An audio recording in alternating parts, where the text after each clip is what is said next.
Welcome to the Scores First podcast. We're going to be talking about last night's PNE game against Sheffield Wednesday. John Parkin scored a dramatic late equaliser. Our chief football writer, Jamie Renton, was there. How was it, Jamie? It was a funny old game, actually.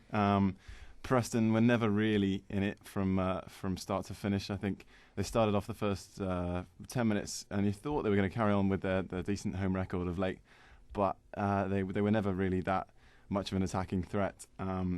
Of course, they had two more injuries. Ross Wallace went off injured at half-time with another hamstring injury, and as did Andrew Davis, went off as well midway through the second half.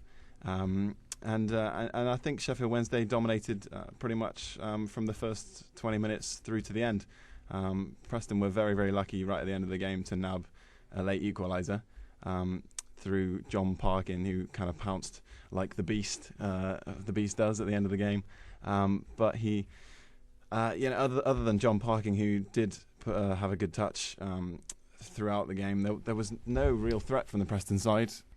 Were there any positives to take from the game? Ross Wallace put on an impressive performance. He was quite a live wire on the left wing, looking quite sprightly. I think in terms of the Sheffield Wednesday display, they were very solid at the back, and on the wings as well. Their attacking threat was predominantly through Jermaine Johnson on the right wing.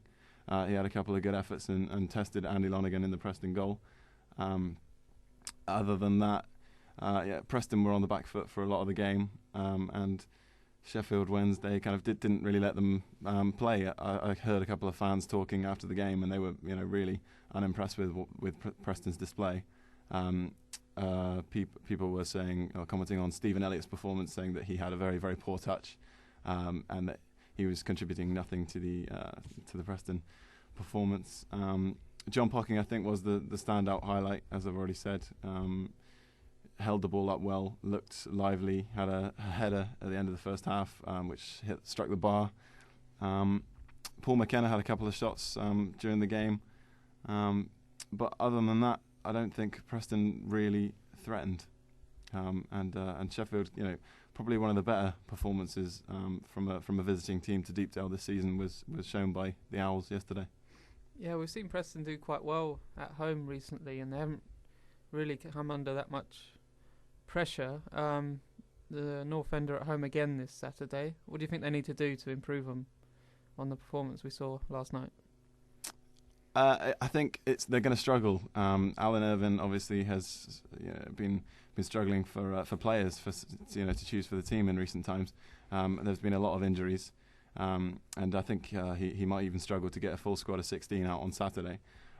So I think they need to start off at the back. They need a strong defence. They need if Andrew Davis does pull through the emergency loan signing from Stoke, if he pulls through and is fit to play on Saturday, he's going to be an important addition.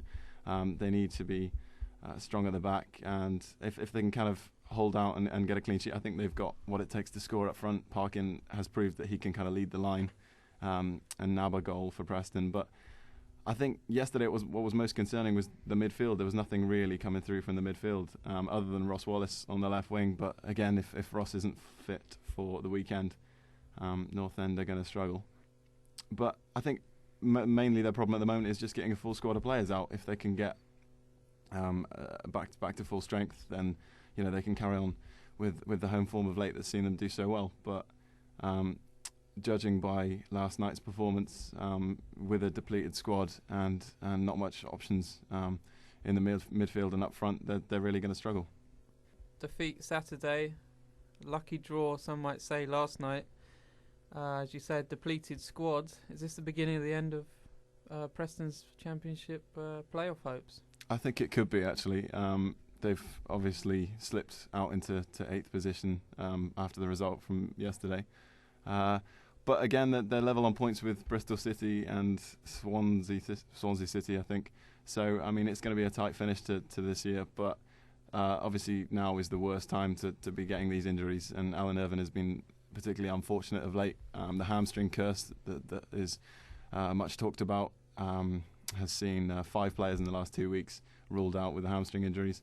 And obviously Paul McKenna last week was suspended for, and John Parkin was suspended as well for the trip down to Selhurst Park. So I think if they can cut out these injuries and suspensions and things like that, they've still got a chance of making the playoffs. But it doesn't look good at the moment.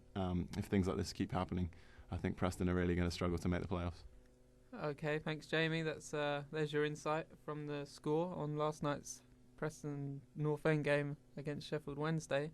We'll be live there on Saturday against Coventry. You can follow all live match updates with us on Twitter via our Twitter site, twitter.com/thescorepreston. We'll be there. Hope to see you there too.